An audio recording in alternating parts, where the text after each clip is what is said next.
banyado, atuga banyado, chakise ate kumambuye. Chakise, ikato fone kelela, foni pa emusonure. Kumata sere, chakise ate kumambuye, atuga masabanyado, diti fote kumambuye. Ay, chakise ate kumambuye. Hey, hey, hey, chakise ate kumambuye, atuga masabanyado.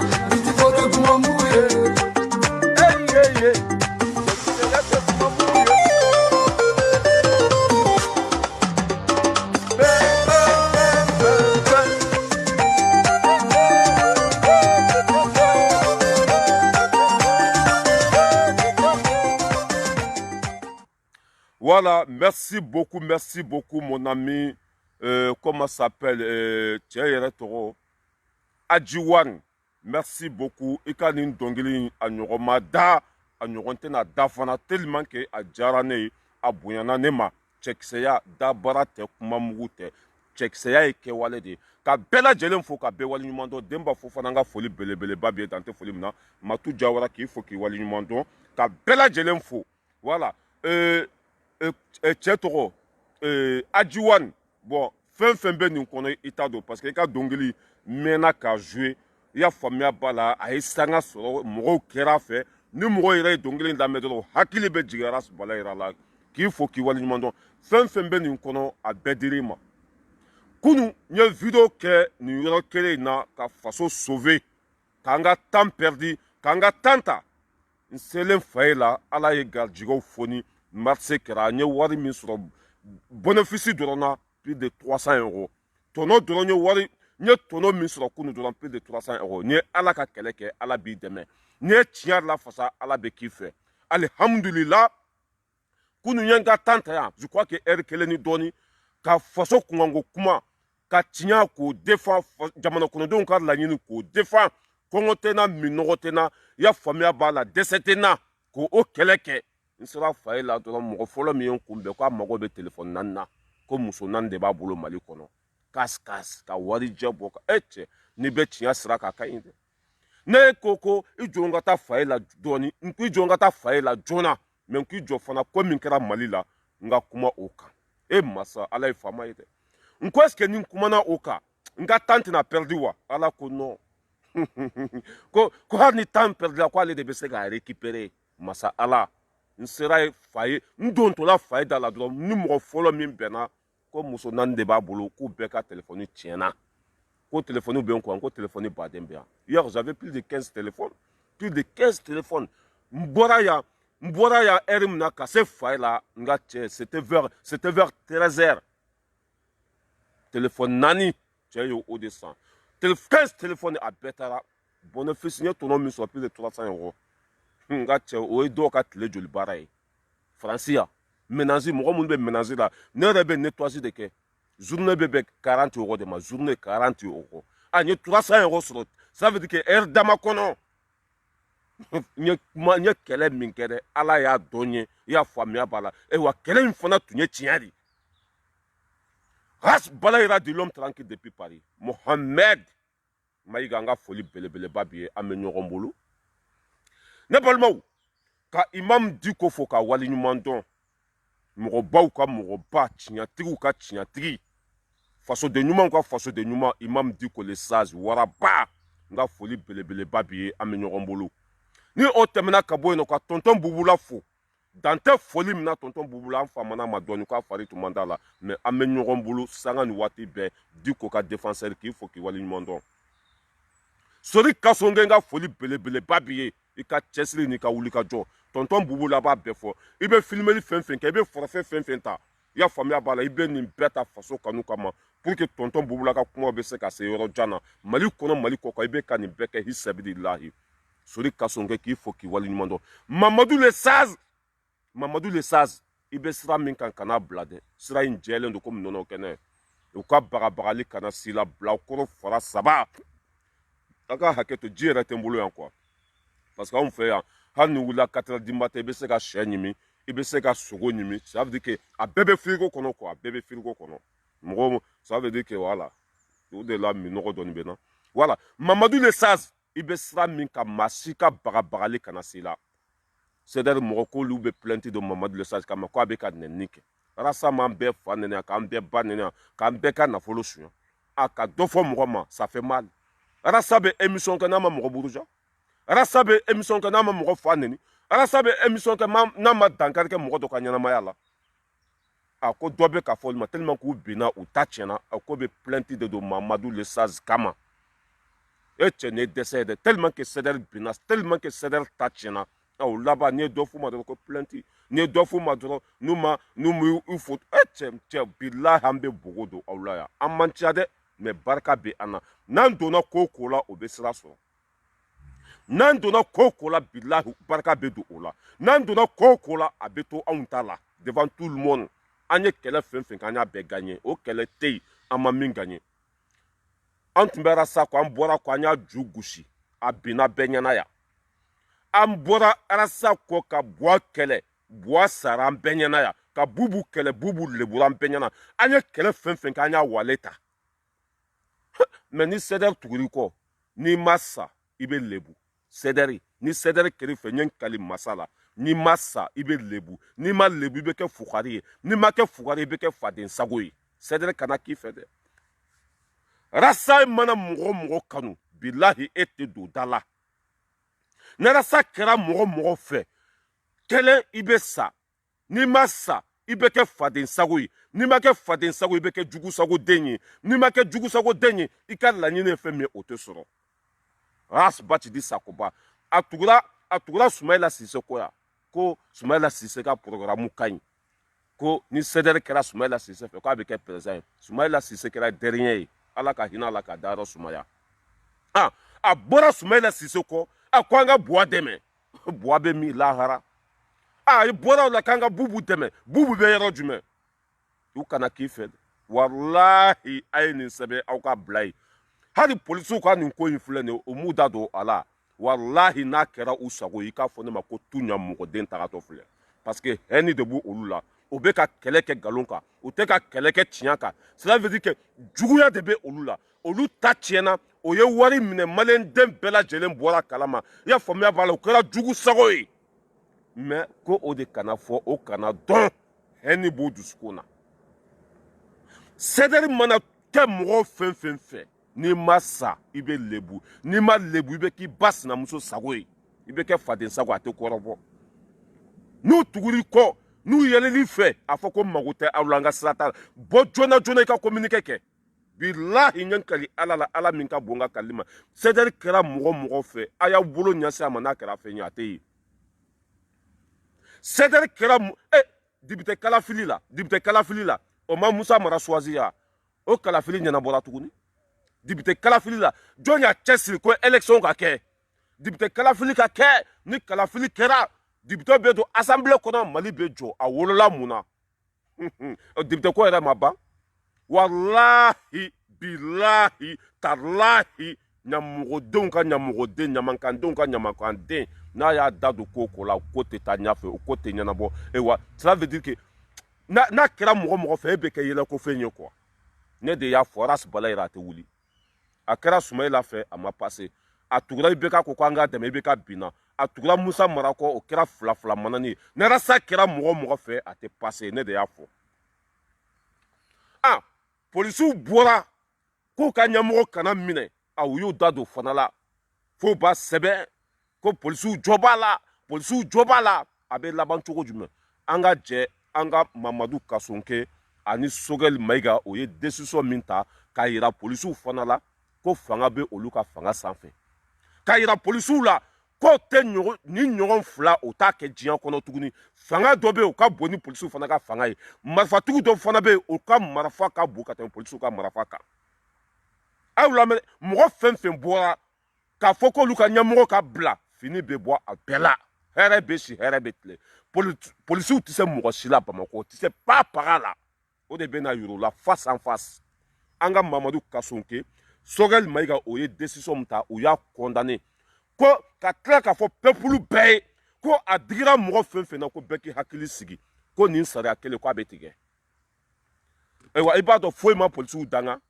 foyi m'a to ni polisiw binna CDR mɔgɔw n'u kɛr'i fɛ parce que kelen o tɛ kɛlɛ kɛ tiɲɛ kan kelen hɔrɔnw tɛ kelen danbetigiw tɛ n'u kɛr'i fɛ i bɛ kɛ yegoro ye n'u kɛr'i fɛ i bɛ kɛ yeko fila ye n'u kɛr'i fɛ i bɛ kɛ fugari ye n'u kɛr'i fɛ i bɛ i ba sinamuso sago ye n'u kɛr'i fɛ i bɛ sa CDR sigilen ni bi cɛ maa joli sara hali ni kɛra ça veut dire que ko min don c'est même pas la peine ni nin cɛ in tun tɛ ɲamankanden ye ka jama d'a ma Mali kɔnɔ Mali kɔ kan a labanna cogo jumɛn ni nin tun tɛ dangaden alakali ye jama min tun bi kɔ a ka bon ni wari ye jama min tun bi kɔ a ka bon ni sanu ye jama min tun bi kɔ a tun tɛ maa si kɔ Mali la mais tellement que dangaden don n'a sigira ni min ma kɔnta tɔli fɔra ni min ma kɔnta donna ta bɔra ta anw bɛ ala ka tiɲɛ de kan n ye hɔrɔn ye n'i tun ye hɔrɔn ye i tɛ malo n'i tun ye hɔrɔn ye i tɛ k'i ba sinamuso sago ye wa n'a kɛr'i fɛ i bɛ lebu n'a kɛr'i fɛ i bɛ ça veut dire que n'a kɛr'i fɛ i bɛ dɛsɛ n'a kɛr'i fɛ i bɛ maloya n'a kɛr'i fɛ i tɛ se i seyɔrɔ la n'a kɛr'i fɛ i bɛ k'i ba sinamuso sago ye ala kan'a to arasa ka kɛ mɔgɔ si fɛ diɲɛ kɔnɔ i m'a ye anw bɔra kɔ fo k'a lafiya i m'a ye anw bɔra kɔ fo k'an dafurugu bonya i m'a ye anw bɔra kɔ n ka cɛ fini bɛ ka bɔ Ameriki tanti Mayimuna anw bɔra kɔ fini bɛ ka bɔ fan bɛɛ fɛ wari bɛ ka bɔ fan bɛɛ fɛ lafiya mɔgɔ ni ne yɛrɛ taara faye kɔnɔ mɔgɔ min bɛ jɔ cɛ an ka photo ta fo ne yɛrɛ denmuso ko papa ko cela veut dire quoi ça i ni mɔgɔw bɛ ka photo ta n k'i fa kɛra sariba de ko a bɔ ko ne kɛra sari ko mobili tɛ n bolo n ko wa dɔɔni dɔɔni don ma fille dɔɔni dɔɔni don ne yɛrɛ denmuso ni n taara faye kɔnɔ walima métro kɔnɔ mɔgɔ bɛɛ bala yɛrɛ y'i jɔ an ka photo ta n denmuso ko nin kɔrɔ ye mun ye n ko n kɛra sariba de je suis connu i y'a faamuya b'a la Mali kɔnɔ Mali kɔ kan ko n kɛra sari ye ko mobili dun tɛ n bolo ko ma fille an ka taa a bɛ na dɔɔni dɔɔni depuis an bɔra nin dangaden kɔ ça va mɔgɔ langolonden an ka Mamadu Kasonke o ye degré min ta polisi fɛn fɛn bɔra k'u ka ɲɛmɔgɔ ka bila fini bɛ bɔ a bɛɛ la a bɛɛ bɛ faso baara bila c'est ça le jamana jɔ Mali kura min fɔra a bɛ kɛ polisiw fanga dɔ bɛ aw ka fanga sanfɛ polisiw fanga dɔ ka bon n'a ka fanga ye wa i b'a dɔn nin ko in kɛra quoi ala de ye masa ye dɛ tellement que Mali kura jɔtɔla don tellement que ala yɛrɛ bɛ fɛ ka Mali sauver maliyɛn den bɛɛ lajɛlen da ka bɛn kelen na nin ye siɲɛ fɔlɔ de ye k'a ye fɔlɔ kunun ne donna faye kɔnɔ 13h à 20h walahi ni mɔgɔ ye ɲɔgɔn ye a bɛɛ ko polisiw ye min kɛ ko a ma ɲa depuis ala kan da nin ye siɲɛ fɔlɔ de maliyɛn den bɛɛ da bɛnn'a kan ko polisiw ye min kɛ ko a ma ɲa filafilama e b'a dɔn arasa n'a ka mɔgɔw jama t'u kɔ barika t'u la arasa yɛrɛ donna kaso la siɲɛ fila barika kisɛ kelen t'a la a hɛni b'olu la juguya b'olu la maliden ɲuman bɛɛ walahi kunun donna faye kɔnɔ kun fo kun ne ma mɔgɔ sɔrɔ min ko polisiw ye ko min kɛ ko a ka ɲi o b'a yira k'a fɔ ko n ka cɛ ça va baara tacogo ka ɲi Mamadu Kasonke ka n'i kɔfilɛ Asim Koyita ka n'i kɔfilɛ i y'a faamuya b'a la Sogɛl a sama fɔ a dan jama bɛ fanga de la fanga de bɛ bo digi ne balimaw an ka Mamadu Kasonke lamɛn o ye décision min ta polisiw kama n ka cɛ polisiw ne y'a fɔ aw ye ko fɔ k'aw sa aw tɛ molobaliya kɛ nin kɔfɛ aw ka ɲɛmɔgɔ ye mɔgɔw faga aw ka ɲɛmɔgɔ ye marifa ci mɔgɔw la ale fɔlɔ de bɛ wele o de ye sariya kɛcogo ye o de ye baara kɛcogo ye ale de ye mugu ci mɔgɔw la ale de y'a ka mɔgɔw labɔ a pasera cogo min na ale de bɛ wele k'a ɲininka mɔgɔ min y'a bilala a bɛ sɔrɔ k'a bolo ɲɛsin o tigi ma o tigi fana bɛ taa minɛ mɔgɔ min fana ko bubu ka ordre di o fana bubu fana b'a bolo ɲɛsin o tigi la o tigi fana bɛ taa minɛ o de ye baara kɛcogo ye ani aw ko o tɛ kɛ o tuma na Mali nana jɔn ba ka kɔɲɔminan kɔnɔ aw bɛ anw de kama aw bɛ k'anw de ka impôt dun anw de ka marifa b'a bolo wa anw bɛ Mali kura de fɛ la loi c'est pour tout le monde sariya bɛ boli bɛɛ kan i sɔnna i ma sɔn an bɛ yan i sɔnna i ma sɔn nin de y'a kɛcogo ye et puis i y'a faamuya b'a la ne tun ko ko bubu de ka wele mais n ko procureur minnu bɛ yen u kunkolo bɛ baara kɛ zuzu minnu bɛ yen u kunkolo bɛ baara kɛ walahi bilahi ala yɛrɛ de bɛ ka Mali bila sira ɲuman kan sira ɲuman an bɛ sira ɲuman de kan sisan bilahi Mali bɛ sira jɛlen de kan zuzu minnu bɛ yen u kunkolo bɛ baara kɛ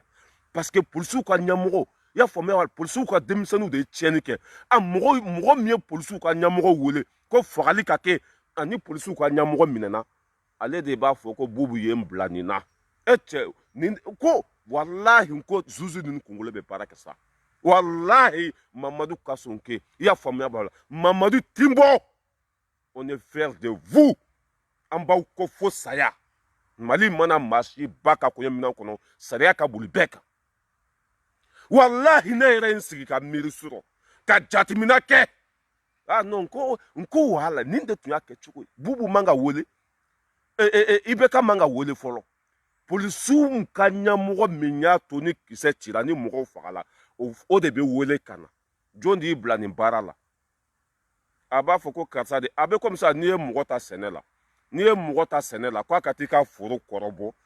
n'a taara bin ni ɲɔ bɛɛ tigɛ i b'a wele ka na jɔn de ye bila sɛnɛ la a b'a fɔ ko bala yɛrɛ de ye n ta ko n ka na nin sɛnɛ kɛ kiri bɛ taa o cogo de la o de ye kiri ta cogo yɛrɛ yɛrɛ ye o y'a kɛ cogo min na a ɲana bi a ɲana sini wa kan ka kɛ o cogo de la n'aw bɔra ka marifa ci kare kɔnɔ k'aw yɛrɛ kɛ komi sanba ka sɔrɔ misi t'a ka wɛrɛ la k'aw yɛrɛ kɛ komi aw bɛ se ka ko dilan ka sɔrɔ pa paga an faso t'an bolo san joli wa ni i b'a dɔn komi fɛn min bɛ polisiya la an bɛna ko de k'a jɛ polisiw ye mɔgɔw tɔɲɔ polisiw bɛ bin mɔgɔw kan polisiw kɛra zone ye marifa fɛn fɛn bɛ feere bamakɔ polisiw de b'a feere bilahi marifa fɛn fɛn bɛ ye bandiw bolo polisiw de b'a feere mali polisiw delenkanw n'a y'a sɔrɔ polisi ɲɛmɔgɔ dɔ bɛ yen o b'a sunkuru dɔgɔnin ta k'o bila polisiya la a ma formation kɛ a ma kalan kɛ a dɔnniya t'a la kunkolo t'a la a hakili t'a la mali polisi falen don o la walima ni den min tiɲɛna walima ni den min ye dangaden ye a mali polisiso kɛra i n'a ko pubɛli marayɔrɔ olu de bɛ taa don polisiya la i ma u ka ɲɛmɔgɔ min na ne yɛrɛ ɲɛ bɛ bilakoronin dɔw la fo bɛ panpan e ni ala na kira cɛ ni faso tɛni tɛ e la e bɛ so jɔn na wa ninnu bɛɛ a bɛɛ foto bɛ an bolo u ka cɛ dɔ fana bɛ yen nɔ n t'a dɔn o ye polisi min minɛ o dɔgɔkɛ don o fana bɔra ko mɔgɔ minnu ye mɔgɔw labɔ ko ka taa assemblée minɛ ko mɔgɔ minnu ye mɔgɔw labɔ ko ka marche kɛ ko olu fɔlɔ de kan ka minɛ o tuma na aw de bɛ juges ka baara f'u ye wa wa ninnu bɛɛ bɛ bɔ polisiya la k'a bɛɛ bɔ polisiya la k'a bɛɛ nettoyer ka polisiya ko k'a jɛ parce que polisi ninnu ye zon de ye polisi ninnu ye haramudunnaw de ye polisi ninnu ye jugu sago de o de bɛna ko diplôme tɛ mɔgɔ mɔgɔ bolo mɔgɔ mɔgɔ ma formation kɛ k'i ta k'i bila baarakɛla la i tɛ se baara la o banna pewu mali kura o jɔtɔla don sentiment zéro sentiment zéro ne balimaw an ka kasonkɛ lamɛn zuzuw ka zuzi n'i y'a ye silamɛ don n'i y'a ye nɔrɔ b'a la n'i y'a ye faso kanu b'a la n'i y'a ye nata t'a la ale tɛ nata bɛɛ la wa a tɛ kɛ bɛɛ fɛ a tɛ bɛɛ ka wari minɛ a tɛ yɛlɛ bɛɛ fɛ mamadu kasonke ministre de la justice le plus jeune maliki kulubali ka kalanden n ko cɛ in ye mɔgɔ mɔgɔ kalan dignité b'a la maliki kulubali a ye mɔgɔ mɔgɔ kalan mɔgɔ mɔgɔ bɔra maliki ka génération kɔnɔ walahi o bɛ faso de fɛ o bɛ ala de fɛ wa cela veut dire que jamana ka taga ɲɛ o de b'u kɔnɔ maliki ka denmisɛnnin fɛn fɛn bɛ kiritigɛ la bi a bɛɛ halaladen a bɛɛ hɔrɔnden a bɛɛ bɛ mali fɛ wa a bɛɛ bɛ baara kɛ tiɲɛ kan an ka fɛn lamɛn mamadu kasonke an ka lamɛn sariya min taara mali kɔnɔ bɛɛ k'a lamɛn bɛɛ k'i tulo ɲɛgɛlen to partager maximum a lamɛn. Vous comptez parmi nous. Bonsoir à vous. Merci et bienvenue dans ce journal. La manifestation des policiers hier ici. Ni volume bɛ a la a b'a fɔ ma ko oui parce que n tɛ so kɔnɔ n bɛ n tagatɔ don baarakɛyɔrɔ la pour que kana mɔgɔw déranger parce que an bɛ tubabu jamana de kan an bɛ tubabu jamana de kan ça veut dire que se ka mankan kɛ so kɔnɔ cogo dɔ la i ni mɔgɔw de bɛ ɲɔgɔn kan ça veut dire que tɛ se ka mɔgɔ déranger n tagatɔla baarakɛyɔrɔ la n ko n bɛ fila bila u k'u kɔrɔ parce que d'habitude ne yɛrɛ tɛ vidéo kɛ samedi dumanse o temps tɛ anw bolo an bɛ nafolo de ɲini. Voilà. Mais comme min bɛ mali kɔnɔ fo k'an ka vidéo kɛ 24 heures sur 24 heures den langolo minnu bɛ ka mɔgɔ bila fili kɔnɔ a ka mɔgɔw labɔ fili kɔnɔ voilà Mohamed Maïga ni volume b'a la a b'a fɔ ko oui n bɛ kasonkɛ kumakan k'a la i y'a faamuya b'a la décision min taara mali kɔnɔ bɛɛ ka bɔ a kalama wulu bɛ kule sugu bɛ jɔ wulu bɛ bo fara sugu bɛ jɔ mɔgɔ minnu bɔra ko polisiw jɔ b'a la walahi aw bɛɛ bɛ malo wa polisi fɛn fɛn bɔra a bɛɛ bɛ taa kaso la fini bɛ bɔ a bɛɛ la a si tɛ ça veut dire que a si tɛgɛ tɛ don faso baara la tuguni c'est fini voilà ko oui merci Sissoko merci beaucoup ko volume ka ɲi an ka Mamadu Kasonkɛ lamɛn a n'a ka jama an k'o lamɛn De vous compter parmi nous. Bonsoir à vous, merci et bienvenue dans ce journal. La manifestation des policiers hier ici à Bamako suite à une décision de police. Le gouvernement réagit à travers un communiqué. Khalifa Naman Traoré, bonsoir. Bonsoir Foussine Toungara, bonsoir à tous. Les contenus de ce communiqué du gouvernement avec vous. Mesdames et messieurs, bonsoir. Hier vendredi 3 septembre 2021, des hommes en uniforme et armés sont descendus dans la rue pour manifester. L'acte est condamnable si l'on en juge par la qualité des manifestants. C'est pourquoi le gouvernement tient d'abord à rassurer non seulement l'ensemble des forces de défense et de sécurité, mais également les civils qui se verraient en insécurité. Dans le cadre de la lutte contre l'impunité, des interpellations sont en cours, des citoyens sont convoqués par des juges. À l'issue d'interrogatoires respectant les droits de la défense, les juges peuvent être amenés à prendre des mesures de mise en détention suivant la gravité des faits ou les nécessités de l'enquête. Sur ce point, le gouvernement demande à tout le monde de se rassurer, en particulier que ceux qui ont manifesté hier vendredi sachent que le gouvernement ne veut leur nuire en quoi que ce soit. Il relève d'une institution de la République et pour cette raison, en tant que citoyens, tous leurs droits seront respectés. Il leur incombe d'assurer l'ordre et la sécurité afin que dans la sérénité, les populations s'adonnent à leur activité dans le cadre du développement national. Le gouvernement les exhorte à remplir cette mission dans les dévouements. Le message du gouvernement est également d'exhorter au respect de l'autorité de l'État. Le gouvernement a retenu dans son programme d'action la lutte contre la corruption et l'impunité. Il ne saurait ni faiblir ni fléchir dans cette lutte. Une action est entamée au nom de l'instauration d'une gouvernance de rupture, d'une gouvernance vertueuse. Cette action sera menée à terme dans le strict respect des libertés, mais avec vigueur, avec fermeté. Chacun, en ce qui le concerne, est convié au succès de cette lutte. De ce succès dépend la crédibilité de nos institutions et la restauration de la confiance entre les autorités et les citoyens. Pour cette raison, il ne saurait être question de recul, encore moins d'abandon. Fait à Bamako, ce samedi 4 septembre 2021, le gouvernement Foussine Toungara. Merci Khalifa Naman Traoré. Dans un communiqué, le MPR, tout en condamnant ces actions des agents de police, du reste auxiliaire de justice, les appelle au calme et à la retenue. Il leur demande de faire confiance à la justice du pays. Le MPR exhorte et encourage les autorités à prendre toutes les dispositions pour la poursuite de la procédure pour que force reste à la loi. Merci beaucoup. Wulu bɛ kule sugu bɛ jɔ. Wulu bɛ bo fara sugu bɛ jɔ. Mɔgɔ minnu ko ko polisiw jɔ b'a la, a bɛɛ bɛ maloya. Ewa mɔgɔ minnu bɛ ka bɔ ka mɔgɔw bila fili kɔnɔ. Mɔgɔ wɛrɛ tɛ dɛ, sɛdɛri mɔgɔw don, hɛni b'u dusukun na, mɔgɔ jugu don, kafiriw don, ala jugu don, susandɛrɛw don. Olu ta tiɲɛna, olu bɛ fɛ maliden bɛɛ ka sa. Olu lebura, o bɛ fɛ maliden bɛɛ ta ka tiɲɛ. Kɛlɛ in kun bɛɛ filɛ. Arasa de bois ko kɛlɛ daminɛ ko bois k'a bila ni bois ma bila ni joli bɛ bɔn ni mɔgɔ bɛ sa bois ma bila Arasa bɔra bois kɔ an ye bois gɛn ka bɔ yen o maloya bɛ ɲini k'a faga cɛ ninnu bɛ kɛlɛ kɛ ɲɛ kali masa la ala min ka bon ka kali ma a bɛɛ galon olu de bɛ bɔ bi an bɛ polisiw kɔ polisiw ye ko min kɛ a ɲɛna hali bubu meja fana sigilen bɛ yen nɔ ko Sogɛli ko man ka kɛ minisiriya la ko Sogɛli kan ka démissionner n'o ye ko mun yɛrɛ Yusufu Mangara walima Yusufu Ɲamankolo o fana sigilen bɛ yan fɛ nin bɛɛ zon dɛmɛbaga Mamadu Kasɔnkɛ an b'i kɔ fo saya jama bɛ anw de bolo anw de ta ye Mali ye Asim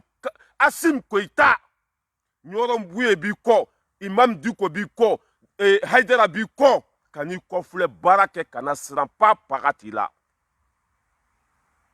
n'i y'a mɛn ko polisi mɔgɔ de y'a kɛ polisi ye n'i y'a mɛn ko i y'a faamuya b'a la e bɛ se ko la mɔgɔ de y'i kɛ i y'a faamuya b'a la ɲɛmɔgɔ ye aw kana kɔfilɛ dɛ décision taara ka yira polisiw la ko fanga dɔ fana b'olu ka fanga sanfɛ décision dɔ taara ka yira polisiw la ko fanga dɔ ka bon n'olu ka fanga ye ko bɛɛ k'i hakili sigi ko bɛɛ k'i hakili sigi ko min kɛra u b'a condamné mɔgɔ minnu fana y'a kɛ ko fini bɛ bɔ la o da tɛ don faso baara foyi la tuguni o bɛ kɛ wotoro pusela ye walima jaba feerela walima ya faamuya b'a la minanzikɛla mais k'a fɔ ko ka faso fini don olu la tuguni c'est fini baara banna pewu Mali kura a bɛ jɔ Assimi ye cogo a bɛ silamɛya yira Assimi ye cogo a bɛ danbe yira Assimi ye cogo a bɛ mɔgɔbaya yira wallahi hali kuma ka gɛlɛ a ma a bɛ maloya ka kun kɔrɔta bilahi ni ne ye Assimi ye dɔrɔn a bɛ hakili lajigi Imam Dicko la Assimi ni ye Assimi ye dɔrɔn a bɛ hakili lajigi Imam Dicko la wallahi Assimi bɛ maloya comme Imam Dicko bɛ maloya cogo min na Assimi bɛ samɛ comme Imam Dicko bɛ samɛ cogo min na Assimi a majigilen don comme Imam Dicko bɛ cogo min na Matu Jawara n ka foli belebeleba bi ye an bɛ ɲɔgɔn bolo ne yɛrɛ ka Haidara muso I love you à toi big respect à toi Matu Jawara on est ensemble fo saya ni ma Ala bila an t'i bila ni ma mɔgɔ bila mɔgɔ t'i bila an ka taa dɔrɔn ka ni yira CDR mɔgɔw la ne balimaw ne y'a fɔ aw ye yan dɛ ni CDR kɛr'i fɛ ni ma sa i bɛ lebu a y'a sɛbɛn aw ka bila yen dɛ CDR mɔgɔw n'o kɛr'i fɛ ni ma sa i bɛ lebu ni CDR mɔgɔw kɛr'i fɛ ni ma cela veut dire que ni ma k'i ba sinamuso sago ye i tɛ don da la wallahi billahi summa wallahi CDR kɛra Sumayila fɛ a ma kɛ président ye n'u tun ma kɛ Sumayila fɛ Sumayila tun bɛ kɛ président ye CDR ye Sumayila ka wari minɛ k'a bɛɛ digi o badingɛ kɔnɔ waati min na ka sɔrɔ k'a bɔ ko non ko aw ni Sumayila ka dɛmɛ ko dan de tun b'a la ko waatinin de tun b'a la i y'a faamuya b'a la o taara Buwa ka côté la wari bɛ yen u tugura Buwa kɔ n ka cɛ même pas quelques mois Buwa fana binna o ko an ka Bubu dɛmɛ Bubu fana binna CDR bɛ n'u kɛr'i fɛ i bɛ sa dɛ n'u kɛr'i fɛ i tɛ arrivé fo ka diɲɛ wuli kana to CDR ka k'i fɛ kana to CDR ka tugu i kɔ o bɔra ko bɛ polisiw fana fɛ tellement que haine b'u la tellement que danga b'u kɔ tellement que u ta tɛ fasoko ye tuguni u mago tɛ tiɲɛ yɛrɛ la tuguni olu bolo ko kunkolo tɛ mɔgɔ si la tuguni ko bɛ polisiw fana fɛ décision min taara polisiw kama o b'a yira ko wulu bɛ kule sugu bɛ jɔ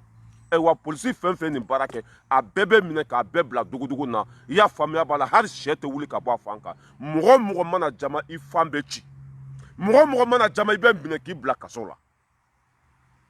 c'est comme ça faso bɛ jɔ tan de sentiment zéro an ka segin ka hɔrɔnden nangamaden mɔgɔbaw ka mɔgɔba Mamadu Kasonga an ka segin k'a lamɛn. Vous comptez parmi nous. Bonsoir à vous. Merci et bienvenue dans ce journal. La manifestation des policiers hier ici à Bamako suite à une décision de police. Le gouvernement réagit à travers un communiqué. Khalifa Naman Traoré, bonsoir. Bonsoir Fousseni Toungara, bonsoir à tous. Les contenus de ce communiqué du gouvernement avec vous.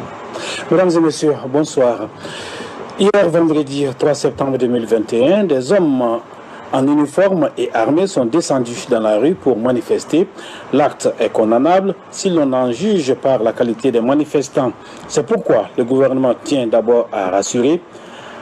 non seulement l'ensemble des forces de défense et de sécurité, mais également les civils qui se verraient en insécurité.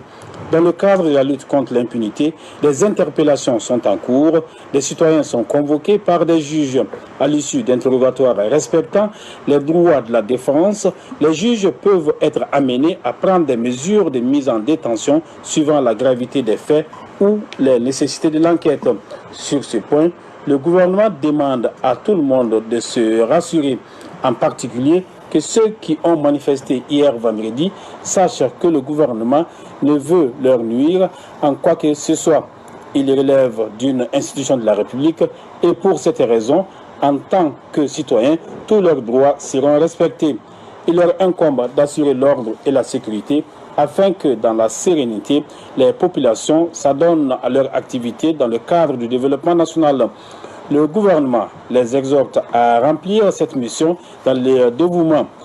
Le message du gouvernement est également d'exhorter au respect de l'autorité de l'État. Le gouvernement a retenu dans son programme d'action la lutte contre la corruption et l'impunité. Il ne saurait ni faiblir ni fléchir dans cette lutte. Une action est entamée au nom de l'instauration d'une gouvernance. mɔgɔ si ka jugu sago denkɛ tɛ se k'olu fari faga olu nana yɛlɛma min kama ko bɛ taa fɔ a dan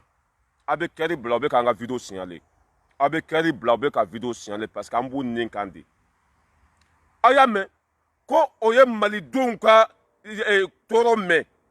polisiw ye ko min kɛ k'a digira malidenw na k'u ye bɛɛ lamɛn ko bɛɛ k'i hakili sigi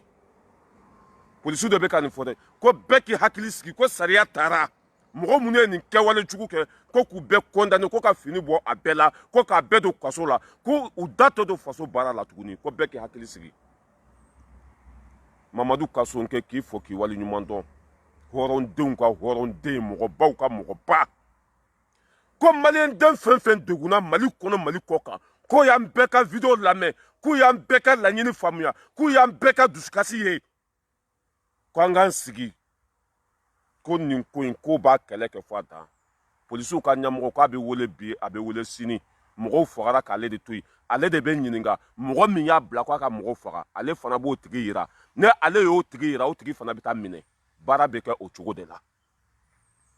polisiw ka ɲɛmɔgɔ mɔgɔw bɛ sa waati min na ale de tun bɛ yen wa ale de bɛ wele jɔn de y'i bila nin baara jugu in na mɔgɔ min y'ale bila baara jugu la ale fana b'o tigi yira k'a tɔgɔ di k'a jamu di o fana bɛ taa minɛ o de ye baara kɛcogo ye k'an ka zuziw fo an b'aw kɔ sariya tɛ jamana o jamana la o jamana tɛ arrivé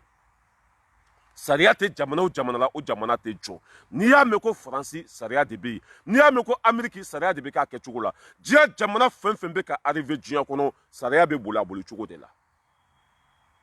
polisiw ka ɲɛmɔgɔ walahi ne mɛ ko polisiw yɛrɛ kungo gɛlɛya de mɛ ni i b'a dɔn wa danga ni hakɛ cɛ hakɛ bɛ se barika la dɛ hakɛ bɛ se fɛn bɛɛ la diɲɛ kɔnɔ polisiw mɛnna mɔgɔ tɔɲɔ la polisiw mɛnna bingali la polisiw mɛnna haramiw dun na polisiw taara k'u don polisiya la polisiw tɛ a dɔnniya t'u la a dusu t'u kɔnɔ a hakili t'u la a kalan t'u la k'u ta k'u kɛ polisi ye n balima den sunkuru den nka cela veut dire que n ka jatɔmuso den k'olu ta k'u kɛ polisi ye ani den minnu n'u somɔgɔw bann'u la k'olu kɛ polisi ye a bɛɛ delen kan race bala ira di l'homme tranquille depuis Paris j'étais Bamako n tun bɛ Bamako o tun bɛ tile ka bin anw kan polisi ninnu filɛ u bɛ tɔɲɔli kɛ Mali kɔnɔ bamani saba u bɛ tɔɲɔli kɛ Mali kɔnɔ mais an ka du filɛ nin ye Kalaba anw ka du filɛ nin ye Kalabankura n'i tɛmɛna Umu Sangare ka rond-point na n'i tɛmɛna Umu Sangare ka hôtel la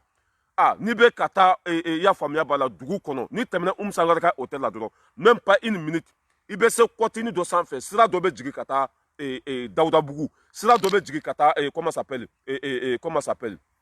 n nana quartier yɛrɛ tɔgɔ kɔ Kalaba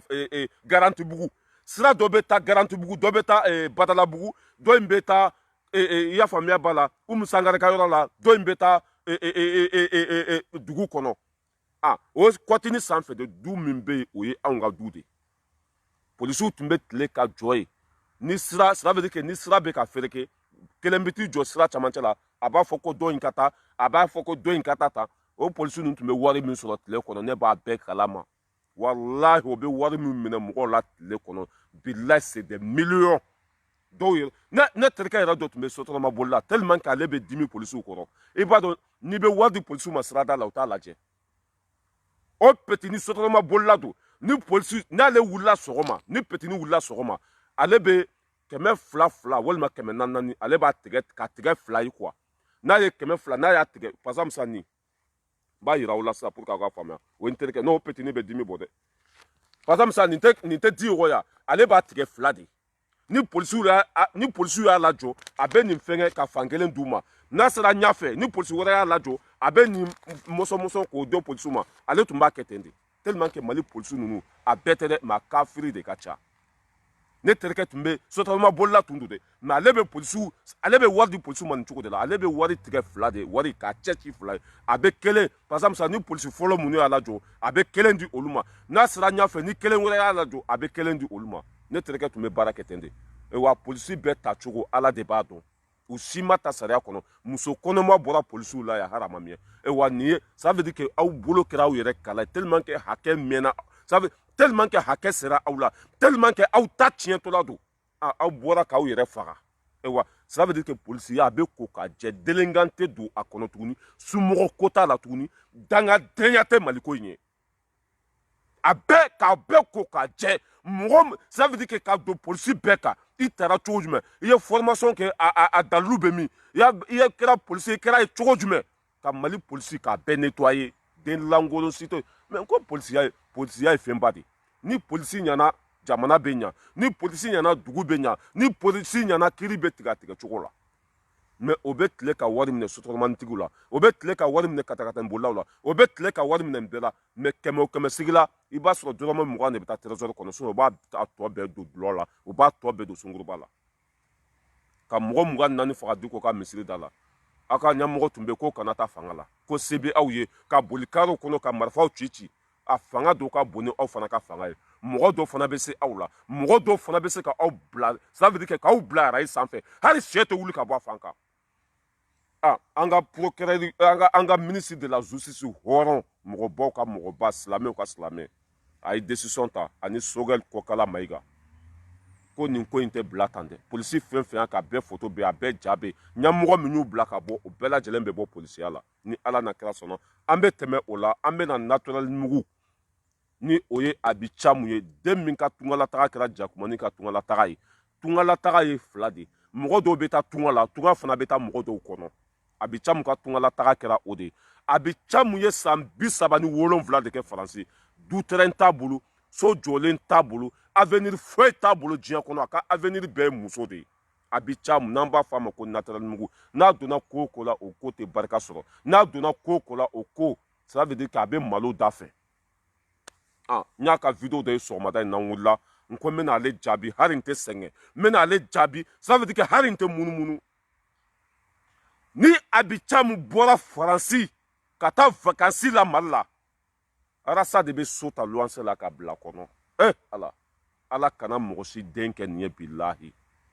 ala kana nin wolo ala kana nin ɲɔgɔn di mɔgɔ si ka kabila ma o de b'a la n bɛ Mali fɛ n bɛ tiɲɛ fɛ a sigilen b'a ka sotarama kɔnɔ fo k'a ku kalaya su ni tile a bɛ sotarama de kɔnɔ su ni tile a bɛ sotarama bolo la a bɛ wari fɛn fɛn sɔrɔ a bɛɛ bɛ taa naturel mugu la a bɛɛ bɛ di musow ma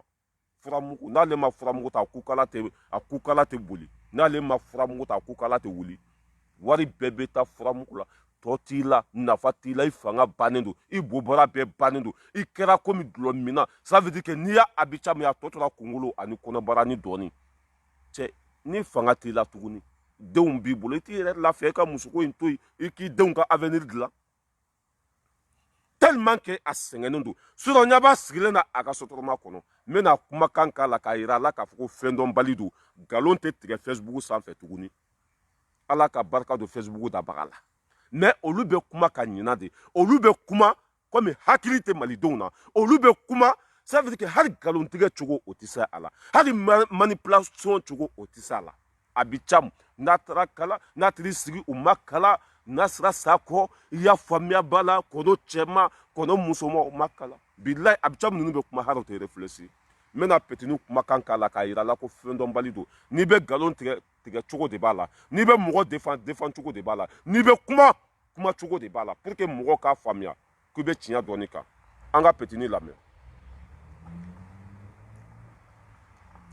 an ka petini lamɛn Abicamu naturel mugu voilà an k'a lamɛn ni ma daminɛ bi la depuis bɛ ka bɛ yen n'aw hakili b'a la Mamadu Sise Kulubali welela fanga la a don u ye jama de labɔ ka sotarama fa ka wari di mɔgɔw ma ka taa kɛ ka tribunal dafa ko jugement kana kɛ a bɔra a ma mun y'a bɔ a ma jama kana taa révolter o kɛra an y'a ye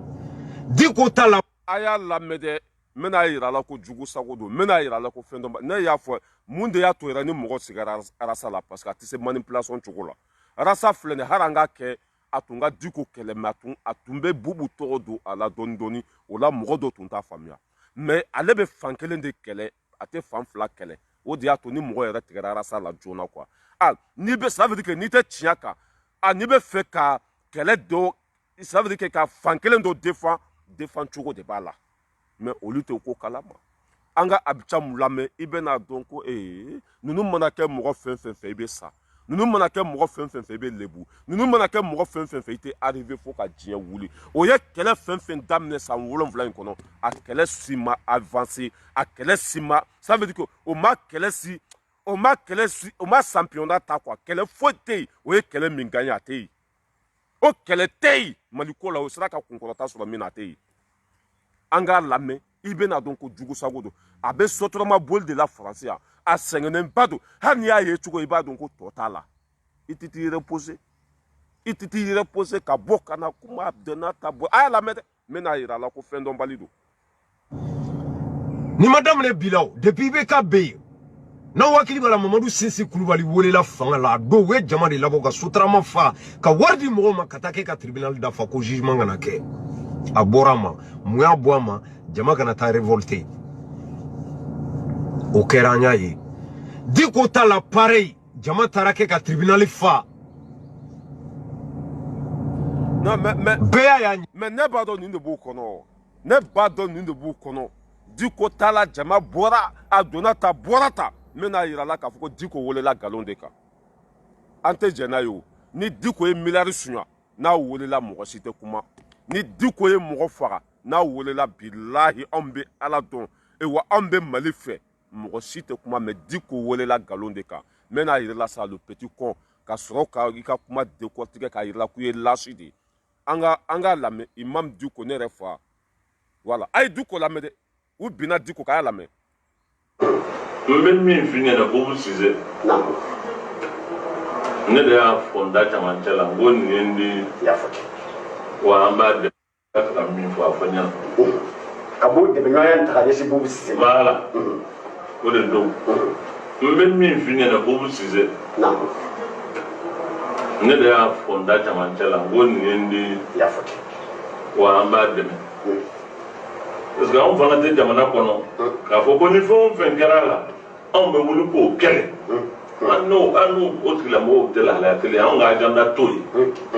an ye mankan wuli ko in changera n'a changera mɔgɔ wɛrɛ nana an ka kan ka sabali n'an bɛ se ka min kɛ ka tigilamɔgɔw dɛmɛ pour que ko in ka kɛ nka o Boubou Cissé tuma min n'a bɔra n da kɔnɔ k'a fɔ ko blende minnu zana carton do o kuma fɔra e yɛrɛ ye n den ye n b'a fɛ k'i ɲininka ko in yɛrɛ kɛra cogo min i k'o fɔ ɲɛna a y'a ta fɔ ɲɛna n ko wa i tɛ bɔ i k'o fɔ jamanadenw k'o mɛn n'o tɛ mɔgɔw sigalen b'i la dɛ ne y'o kuma min fɔ kɛnɛ kan o kɛra diɲɛ wuli kuma ye cogo di o de la u ma ne wele sariyala la a ma ne wele an tulo b'a la o de la n y'a fɔ ninnu ko fɛnnabɔnnaw don nkalon tɛ se tiɲɛ la fo ka diɲɛ wuli o b'u n'u jɔ ni nin de ye ko polisiw ye min kɛ ko a ɲɛna ko parce que ko Diko welela ko jama bɔra est ce que Diko ye kuma min fɔ Boubou ma k'a fɔ o taara wari min don blindé la ko blindé kɛra carton ye est ce que o kuma ye nkalon de ye wa o kuma ye tiɲɛ de ye o de ma bɛn Boubou ma Boubou ye Diko wele fanga la est ce que Diko welela tiɲɛ kan wa non a welela nkalon de kan est ce que Diko welela cogo min na est ce que o y'a wolo cogo ye wa ayi Boubou ye faso nafolo suɲɛ a bɛ ca mun ta tɛ mɔgɔw la dɛ Diko welela fanga la cogo min na o tɛ fɔ mɔgɔw ye dɛ ko Diko fɔlɔ de welela ko jama bɔra est ce que mɔgɔ minnu ye Diko wele olu kan ka Diko wele fanga la wa tiɲɛnikɛlaw zonw faso denjugu wari d'u ma k'u ka taa blindé san o blindé wari dunna Diko wulila ka se Boubou ma ko kɛra cogo jumɛn o de ma bɛn Boubou ma ko an ka Diko don kaso la siɲɛ kelen a da tɛ maga nin ko sugu ninnu na tuguni CDR mɔgɔw bɛ ka t'i jɔ ni nin de ye Mali bɛ cogo min na polisiw ye min kɛ a ɲɛna Diko fɔlɔ welela jama bɔra pour que mɔgɔw ta mais cɛ maliyɛnw tɛ lagalagatɔ ye sa Diko wolo cogo ani polisiw wolo cogo kelen tɛ polisiw ye mɔgɔ de faga Diko ye ça veut dire que faso de défend Mali bɛ guerre kɔnɔ Mali bɛ tɔɲɔ kɔnɔ wari min dira ma k'aw ka taa kɛlɛkɛ minɛn san a donna carton de la est ce que Boubou y'o démenti wa ayi min bɛ k'a kuma fɔ ko Diko welela Diko ye kuma min fɔ tiɲɛ don wa walima nkalon don naturel mugu hali n'aw tagamana sɛfan kan tɛ ci aw tɛ se ka paga dilan Mali kɔnɔ hali i tɛ se ka ciga wɔrɔ ka ciga ci i tɛ se nin den lankolon ninnu b'an tu la ah u ka kuma bɛ don sagaw ani faliw ani fɛn dɔnbaliw de kungo la sinon ni ninnu kuma na dɔrɔn i b'a dɔn ko parti pris ko don ko bɛ ka zone de défend i b'a dɔn ko ninnu ye hɔrɔnkolonw de ye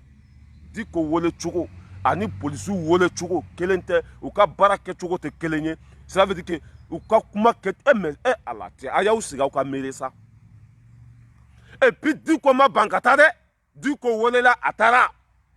mais a y'a sɔrɔ procureur yɛrɛ de ye fenêtre ta k'i cun a siranna ka boli n ka cɛ ko tiɲɛ filɛ nin ye ko tiɲɛ filɛ Mamadu Jawara n ka foli b'i ye Mamadu Jawara k'i fo Diko ye kuma min fɔ a ye tiɲɛ de fɔ walima a ye nkalon de fɔ Diko ka kuma kɔfɛ jɔn fɔlɔ tun kan ka wele fanga la Bubu Sise jɔn tun kan ka démissionner Bubu Sise tun kan ka démissionner ka taa fanga ɲɛfɛ Diko ye nin fɔ ma Diko ye n bisigi Diko ye nin kuma fɔ ne ma wari dun mɔgɔ mun ye wari dun o tɔgɔ filɛ blende tun bɛ taa san ne de sɔnna ka wari labɔ wari donna ça veut dire que wari donna blende la walima a ma don carton de walima carton tɛ Bubu kumana malidenw fɛ wa Bubu ye fɛn fɔ cɛ ne y'a fɔ aw ye k'aw ta banna maliko la pewu parce que mɔgɔ mɔgɔ n'i tɛ tiɲɛ kan i tɛ se ka maliko bɔ i da kɔnɔ tuguni CDR tɛ se ka ça veut dire que CDR ta tiɲɛna pewu n'u kumana dɔrɔn i bɛ wo ye fan bɛɛ fɛ n'u kumana i bɛ wo ye fan bɛɛ fɛ CDR ko banna pewu ne b'a dɔn ninnu de b'u kunkolo la polisiw ye min kɛ a ɲɛna Diko fɔlɔ de welela a ye jama labɔ mais est ce que Diko ye kuma min fɔ tiɲɛ don wa walima tiɲɛ tɛ la question est là Diko y'a fɔ ko Bubu ye wari min dira ma k'a ka taa blende sa a y'a don carton na wa walima a ma don carton na pour que Bubu ma bɔ ka kuma malidenw fɛ malidenw mun ye Bubu ta k'a kɛ ministre ye k'a kɛ député ye alimami dɔw ka bɔ alimami denni tɛ mɔgɔ min yɛrɛ sababu yala e kɛra ministre ye ko i bilala baara min na k'i tɛ se wari min dir'i ma k'i ka blende sa a y'a wari bɛɛ suɲa pour que Bubu ma bɔ ka kuma la question est là mais naturel ala ko nin fɛn dɔnbali ninnu bɛ t'u sigi u ka sotoromani kɔnɔ k'o bɛ malidenw bila fili la a tɛ passe dɛ walahi mɔgɔw tun kan ka bɔ Diko ka ko in na parce que ko ma kɛ tiɲɛ kan Bubu de tun kan ka wele fanga la fɔlɔ yanni u ka Diko wele parce que Diko ka dalilu b'a bolo Diko ka ça veut dire que Diko ka tiɲɛ b'a bolo yawu a se ka wuli a kun fɛ ka taa fɔ Bubu ka so tɔɲɔ bɛ malidenw ka waati min na a y'olu ka wari dun a tɛ passe Diko ka taa fɔ Bubu ye k'a ka bɔ ka kuma jamana kɔnɔdenw fɛ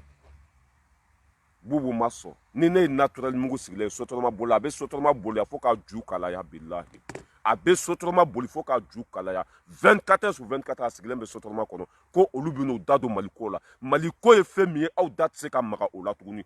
maliko ye de mɔgɔ minnu y'an ka nafolo suɲa k'an denw bali kalan na k'an bali lakana la ka faso miliyari suɲa ni kumana olu kan o de ye maliko ye en tant que e tɛ se ka kuma olu kan jɔn bɛ bo viser jɔn bɛ kɛ e fɛ la question est là le petit con maliko ye nin de ye dɛ n'i taara fayu kɔnɔ n'i taara suguba la n'i taara yan fɛ tɔɔrɔ fɛn fɛn bɛ an ka bɛɛ b'a dɔn ko an ka ɲɛmɔgɔ k'u ka mara ma wolo hɛrɛ la a wolola tɔɲɔ de la wa nafolo fɛn fɛn suɲana olu de y'a suɲa n'i y'i da maga o la mɔgɔw bɛ k'i fɛ n'i y'i da maga o la mɔgɔw b'a dɔn k'i bɛ tiɲɛ kan mais aw tɛ se ka nin si fɔ tuguni jɔn bɛ tugu aw kɔ jɔn bɛ kɛ aw fɛ jɔn bɛ aw bo viser personne maliko ye nin de ye maa kelen ka mɔgɔ 100 nin yɔrɔ ta k'a dun maa kelen ka 100 miliyari suɲa n ka cɛ ni e ma kuma kan ko i bɛ taa kuma Diko kan hali ni tiɲɛ b'i bolo jɔn b'i bo viser personne nin de ye maliko ye dɛ i ma y'an b'o nin de fɔ mɔgɔw bɛ an fɛ tanti Mayimuna depuis Amérique ka conteneur bila ka na falen fini la i ma ye Matu Jawara mɔgɔw b'a fɛ yan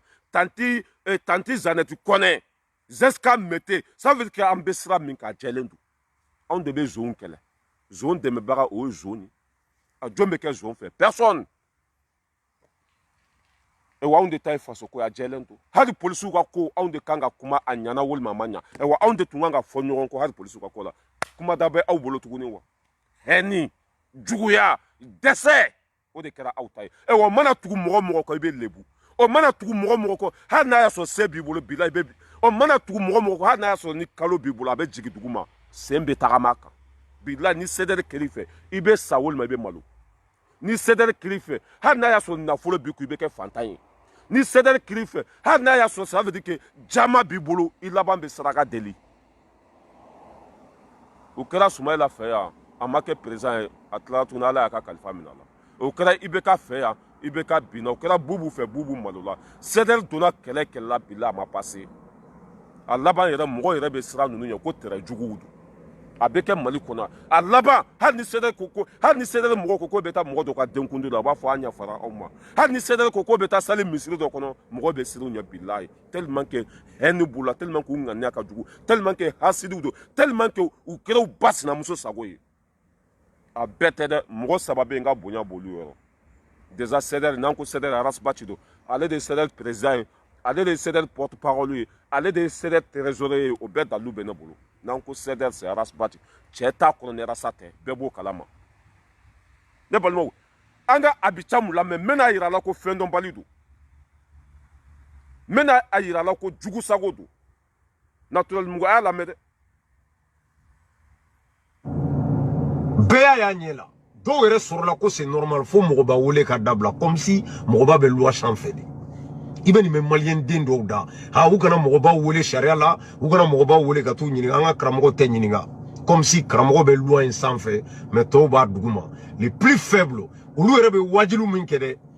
ala ma mɔgɔ bɔ mɔgɔ la a ka sariya la quoi yana ni ma daminɛ bi la depuis IBK bɛ yen n'aw hakili b'a la Mamadu Sese Kulubali welela fanga la a don u ye jama de labɔ ka sotarama fa ka wari di mɔgɔw ma ka taa kɛ ka tribunal dafa ko jugement kana kɛ a bɔra a ma mun y'a bɔ a ma jama kana taa révolter o kɛra an y'a ye Diko ta la pareil jama taara kɛ ka tribunal fa bɛɛ y'a ɲɛ la dɔw yɛrɛ sɔrɔla ko c'est normal fo mɔgɔ b'a wele ka dabila comme voilà le petit corps ne y'a fɔ k'a kɛra aw bolo donko ni donkoma de ye n'i y'a dɔn ka taa ɲɛfɛ i ba bɛ sa n'i y'a dɔn ka taa kɔfɛ i fa bɛ sa n'i tora donbali i na lahara kɔlɔn dimi aw fan bɛɛ kɛra wo ye n'aw kumana dɔrɔn wo de bɛ yen aw fan bɛɛ kɛra ɲɛnti ye aw tɛ Mali jɔlaw ye aw tɛ hɔrɔndenw ye wa hali aw tɛ se nkalontigɛ ɲuman na yanni Diko ka wele jɔn fɔlɔ de welela ne balimaw a y'a partager de a ka se bilakoro fara saba ma yanni Diko ka wele jɔn fɔlɔ de welela Mali kɔnɔ ye Arasbachi tɛ ya Yaya Djibo sara jɔn ka weleli senfɛ Yaya Djibo a sara jɔn ka weleli senfɛ c'est la même Arasbachi o don Arasbachi ma bila mais ne y'a fɔ k'aw tɛ se ça veut dire que nin ko in bɛɛ kɛra Facebook sanfɛ a bɛɛ kumakan bɛ yen a bɛɛ dalilu bɛ yen a bɛɛ video bɛ yen e bɛ taa min preuve sur preuve dalilu sur dalilu e bɛ taa yɔrɔ jumɛn yanni e ka se Diko ta ma Arasbachi fɔlɔ de welela ni jama bɔra ka tribunal jeni fo Yaya Djibo sara o senfɛ mais pour que i da tɛ maga o la yanni ka se Diko ma c'est là que tu vois c'est que de las hɛni bɛ ɲini k'u faga o bɛɛ Diko y'u ka nan bɔ Diko y'u ka ministre gɛn Diko y'u ka président kolon gɛn Diko ye ça veut dire que Diko ye bɔli min kɛ ka bɔ ni M5 mɔgɔ ye Rasa ka jama min tun b'a kɔ o bɛɛ taara a kɛra ba sinamuso sago ye olu ni o dusukasi bɛ taa lahara kuma da t'u bolo se t'u ye tuguni u tɛ se ka kɛlɛ kɛ tiɲɛ kan yanni k'a fɔ ko Diko welela ko jama bɔra mɔgɔ fɔlɔ welela Mali kɔnɔ fo saya taara bɔ a la fo nin tora a kɔ da fɛ o ye jɔn ye Arasbachi o ye 2016 ye dɛ puruti a b'a fɔ min ma ko puruti parata Ismaël Konate o de Arasa wele fanga la jama bɔra ka tribunal kari ka tribunal jeni fo Yaya Djibo nin tora o da fɛ mais yanni ka jigi i bin yɔrɔ la pour que i tɛ jigi i talon yɔrɔ la a bi camu yanni ka sani ka Diko ta fɔ a fɔlɔla aw de la pour que i tɛ fɔlɔ aw yɛrɛ ta la ni ko bɛ silamɛ kun kan ça veut dire que ni silamɛ bɛ fɛ ka n'i sigi mɔgɔw ɲɛna ka tiɲɛ fɔ ko min kɛra a yɛrɛ fɔlɔ la a bɛ kuma o fɔlɔ kan ka sɔrɔ ka se mɔgɔw tɔ ma mais ala a bi camu cɛ fali sara boci bada aw tɛ don da la cɛkɔrɔba ka du aw b'o de kɔnɔ hali bi aw fa fula o ka du aw t'a ɲɛ mɔgɔ ye aw t'a ɲɛ aw yɛrɛ ye cɛkɔrɔba ka du aw bɛ aw fulan jumɛn bɛ n'a dulen b'a fa fulanw na aw fulan jumɛn bɛ yen n'a tɛ se a yɛrɛ kɔrɔ aw fulan jumɛn ala aw fulan jumɛn bɛ diɲɛ kɔnɔ u b'u fa ta k'u ba ta k'u ka kabila ta mais hali bi aw bɛ cɛkɔrɔba ka so kɔnɔ faden to dunna kafiri ala jugu haramu dunnaw aw bɛ taa min a ko Diko welela ko jama bɔra ko a ma fɔlɔ polisiw la dɛ k'a fɔlɔla Diko de la mais c'est faux, c'est archi faux. Depuis ala kanda diɲɛ kɔnɔ nin ye siɲɛ fɔlɔ de le temps de Boubou Cissé ni Diko welela fanga la sinon depuis ala kanda ma ye fɔlɔ mais yanni Diko ka wele mɔgɔw sara Rasbach ka wele sen fɛ pour que a bi ca mun to fɔ mɔgɔw sara Rasbach ka wele sen fɛ o ye 2016 ye 2016 n'aw hakili b'a la Rasbach ka wele ko filanan a nana a ka naliko fɔlɔ min kɛra Espagne Faransi n'a ye tour du monde kɛ ka taa Amérique ninnu Rasbach ka naliko fɔlɔ a tiri sigi Ivan ka salon kɔnɔ ka t'i sigi Ivan ka salon kɔnɔ ko IBK ye gagné min kɛ ko IBK gagné na min kɛ ko olu ni Cɛbilen Darama ye ɲɔgɔn sɔrɔ Faransi ani Soumaïla Cissé pour que coup d'état bɛ se ka kɛ IBK la cogo min na o vocal ninnu bɔra Zouzou ko n'a sera Bamakɔ k'u b'a minɛ Zouzou ko n'a sera Bamakɔ k'u b'a minɛ ka bɔ Bamakɔ Senu Mali aéroport la fo Carrefour des Jeunes na o don Rasbach sera ka minɛ wa o don Rasbach sera ka minɛ wa mais ko Zouzou de tun ye Rasbach wele ko a ye ko min kɛ ko a ma bɛn k'u b'a ɲininka sariya la o don aw sɔnna wa n ko o don aw ye jama labɔ ne y'a fɔ ko ninnu tɛ se manipulation na o kunkolo tɛ yen nin kɛra an bɛɛ ɲɛna Facebook sanfɛ nkalon tɛ se ka tigɛ a tɛ se ka munumunu a tɛ se ka dabiri tuguni n'i nana k'i bɛ nkalon tigɛ anw ɲɛna anw bɛ bɔ ka tiɲɛ yira maliyɛndenw na sinon n tagatɔ de baarakɛyɔrɔ la mais pour que n ko n ka ne yɛrɛ tɛ video kɛ samedi dumasi mais pour que n k'i jɔ n ka nin video kɛ a bɛ ca min ko Diko welela ko jama bɔra ko ye Zouzou bali u ka baara la or que mɔgɔ fɔlɔw y'a kɛ Diko ɲɛ mɔgɔ fɔlɔw y'a kɛ Diko ɲɛ mais pourquoi a bɛ ca min da tɛ mɔgɔw la o yɛrɛ don i b'a dɔn ko ninnu tɛ baara kɛ tiɲɛ kan 2017 Rasbach k'a to Espagne a fɔra ko n'a nana Mali la k'a bɛ don kaso la k'a ye ko kɛ ko min bɛ sariya soso ko maliyɛnw tɛ ça veut dire que coup d'état ko a haramuyalen don Mali kɔnɔ ko pour que Rassa ni Cɛbilen ni fɛn ninnu ko tun bɛ fɛ ka coup d'état labɛn Rasbach kumakan bɛ dɛ n bɛ tila k'a publier n ka page sanfɛ a sigilen bɛ Ivan ka salon na k'u donna syndicaw la k'u donna école maître la k'u donna bɛɛ la k'u ka bɔ ka IBK ka fanga tiɲɛ Rasbach kumakan a Zouzou ye wele bila ma ko n'a sera Mali la k'u b'a ɲininka o don jama bɔra walima jama ma bɔ o don est ce que kiiri kɛra tuguni wa o kiiri ma kɛ tuguni le petit con taga yɔrɔ tɛ aw la kuma da tɛ aw bolo tuguni aw ta tɛ Maliko ye wa aw tɛ tiɲɛ yɛrɛ kan aw tɛ se ka mɔgɔ yɛrɛ manipuler sinon ni tun y'a fɔ ko aw yɛrɛ ka didi ko a daminɛna o la ko depuis Rasbach wele ko jama bɔra ko e y'a fɔ k'o tɛ ko ɲuman ye ni Zouzou ye mɔgɔw wele dɔrɔn mɔgɔw ka u to yen Zouzou k'a ka baara kɛ e tun kan ka nin de fɔ n'a ma ɲɛ k'aw fɔlɔ Rasbach de la n'i nana i sigi ka video la yanni i ka se Diko ma i tun bɛ nin de fɔ fɔlɔ a daminɛna anw yɛrɛ de la Zouzou ye wele bila anw ma jama ma sɔn o kiiritigɛ ma ɲɛnabɔ tuguni fo mɔgɔ dɔ sara a sen fɛ siɲɛ filanan fana o ye wele bila Rasbach ma anw yɛrɛ ka mɔgɔw ma sɔn jama bɔra tuguni n'i tun y'o fɔ maliyɛndenw tun n'a dɔn k'i ye tiɲɛfɔla de ye i ye halaladen de wa mais ko c'est comme ça ni tiɲɛ b'i kun k'a fɔ n'i bɛ nkalon k'a fɔ ni filila fɔ malidenw ɲɛ an delila ka fili nin don n ye ko dɔ kɛ nin don o man ɲi mais an bɛ yafa ɲini bɛɛ fɛ voilà mais ka t'i sigi dɔrɔn nin delila ka kɛ Mali kɔnɔ Mamadu Sɛnsɛn Kulibali a welela jama bɔra kiiri ma kɛ tuguni Diko welela ni polisiw fana y'a kɛ o ka ɲi mais n ko aw yɛrɛ fana y'a kɛ i bɛ taa ten de ka taa ça veut dire que i b'a ta aran de la ka taa quoi ka ta aran na a fɔlɔla mɔgɔ min na k'o fɔlɔ tɔgɔ fɔ filanan k'o fɔ sabanan k'o fɔ nin t'a kɛ cogo ye n'an bɛ fɛ tiɲɛ ka fɔ jamana kɔnɔ an ka kiiritigɛlaw to yen n'o ye hali diinɛ ɲɛmɔgɔ wele jama kana bɔ n'o ye gidi kolon wele gidiw bɛɛ lajɛlen ka jaga faden todunna sarakaden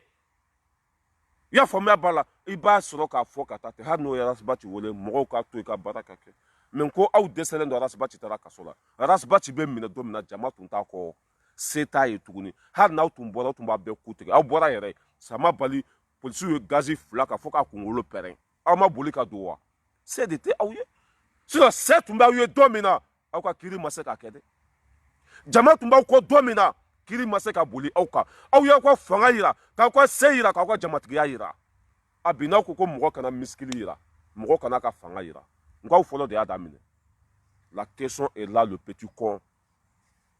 sotoroma bola i bɛ sotoroma boli faransi a fɔ k'i ju kalaya e tɛ don da la san 37 a bɛ faransi cela veut dire que den t'a bolo muso t'a bolo dugukolo t'a bolo so t'a bolo pa paga a ye o ye a bɛ sotoroma de kɔnɔ a bi ca mun n'a taara mugu ka faransi kɛ san 37 n'a taara mali kɔnɔ mɔgɔ de bɛ so ta luwanse la k'a bi ca mun bila a kɔnɔ sinon hali ka so ta luwanse la 20 par mois a tɛ se 20 par mois a tɛ se du t'a bolo pa paga i ma ye an tɛ ninnu jaabi waati bɛɛ mɛ n'u ko bɛ mɔgɔ bila fili kɔnɔ de an b'u corriger dɔɔni sinon an bɛ ninnu sanfɛ o ne bɛ mɔgɔ min balo a ka ca wari min bɛ n'o ko ala kelen de b'a da dɔn i y'a faamu n'o n'est pas cɛ anw nana faransi yan de ka wari ɲini ka an yɛrɛ ka avenir dilan k'an denw ka avenir dilan k'an balimaw dɛmɛ mɛ ka n'i ka wari bɛɛ don furamugu la ni e ye muso bobaraba min ye fo ka yɛlɛ o fɛ o de kɛ hali sogoni tɛ se ka baara kɛ jugu sago n'i ma furamugu ta i tɛ fonctionner n'i ma furamugu ta i tɛ se ka pa paga kɛ Nescafé boîte fɛn fɛn b'a ka mobili kɔfuru kɔnɔ a bɛɛ ye furamugu de Nescafé boîte min b'a bolo hali sisan n'a y'a mɛn ko ne bɛ ka dɔ feere a bɛ n wele furamugu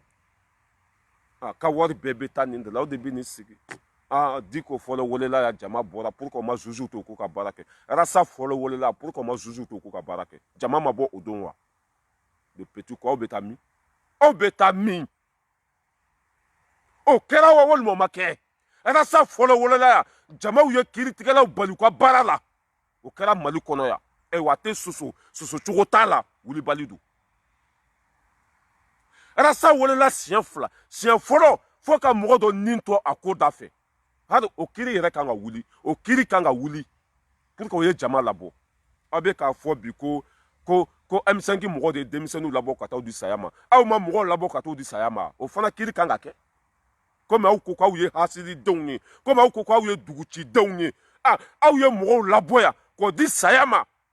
o ma kɛ yan mɔgɔ ma sa aw ka ko la yan wa o kiiri fana ka kɛ o kiiri fana ka kɛ c'est comme ça mais olu bolo k'olu b'u sigi ka mɔgɔw ta fɔ i n'a fɔ komi olu ma ko kɛ ka na mɔgɔw ta fɔ komi olu ma ko kɛ or que olu ye ko kɛ an bɛɛ ɲɛna yan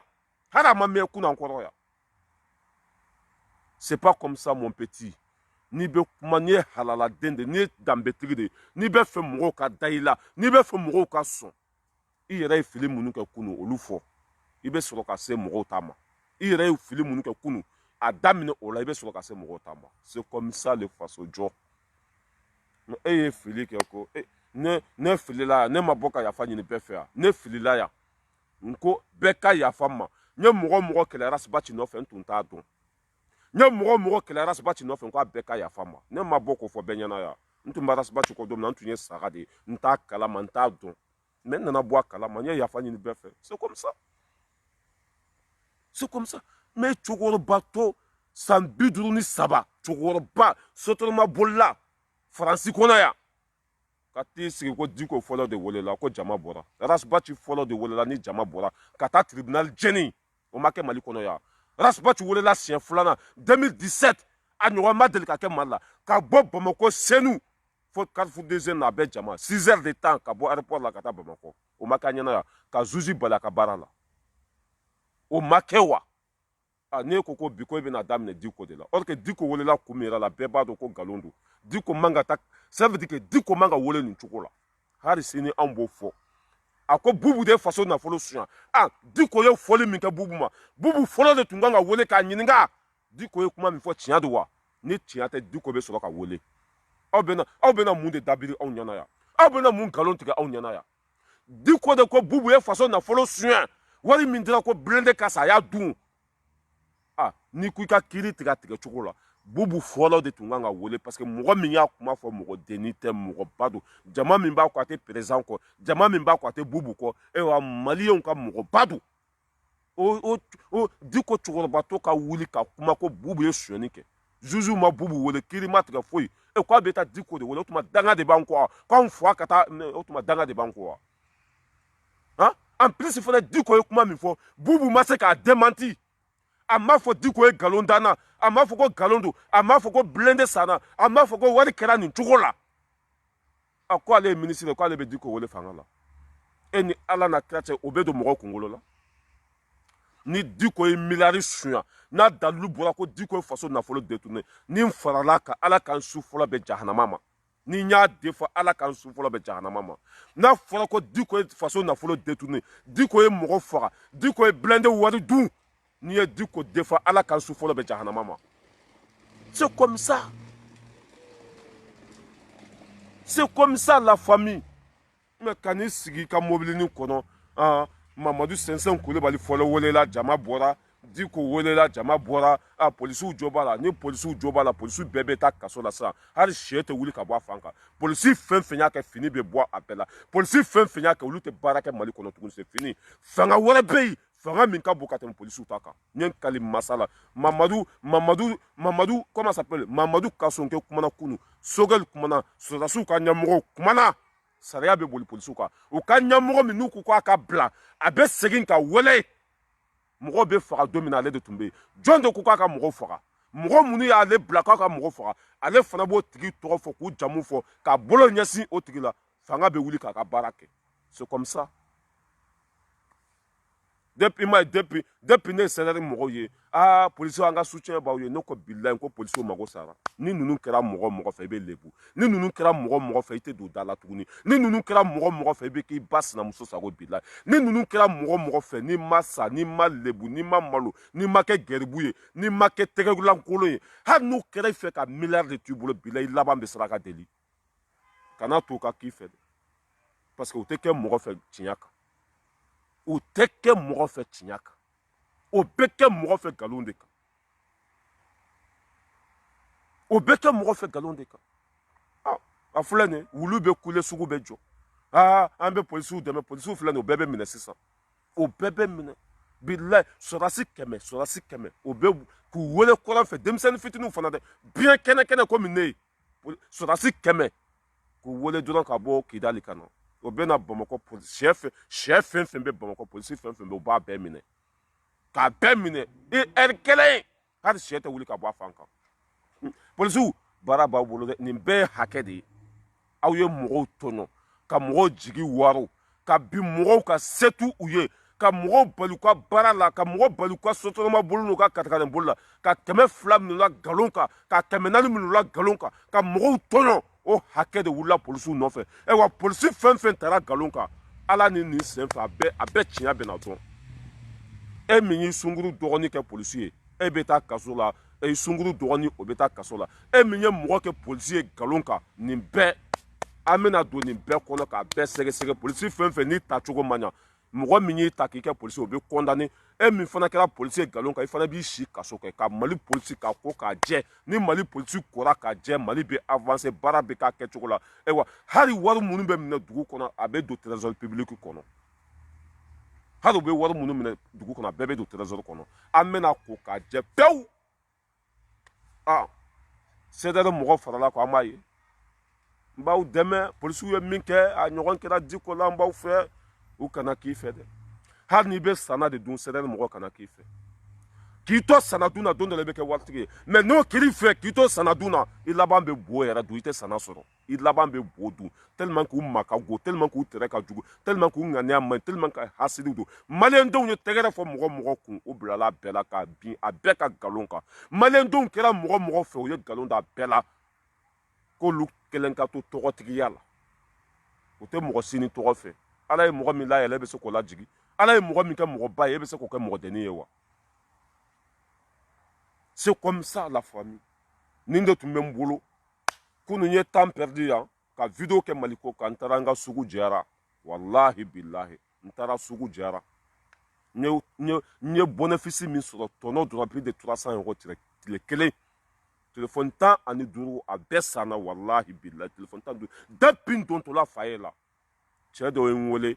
ka den 4 san ko muso 4 de b'a bolo depuis o kɛra bɛɛ bɛ ka n wele n ye temps min ta ka Maliko kɛlɛ kɛ ka tiɲɛ défend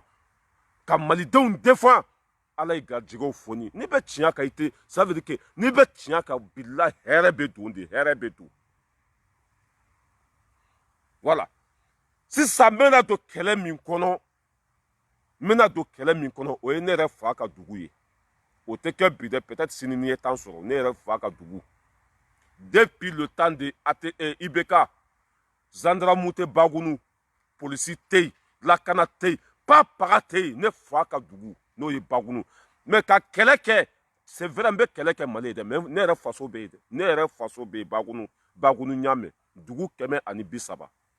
an ka ekɔliso an yɛrɛ don an ka sira yɛrɛ tɛ yen sira foyi tɛ yen ça veut dire que n'i bɛ taa anw ka dugu la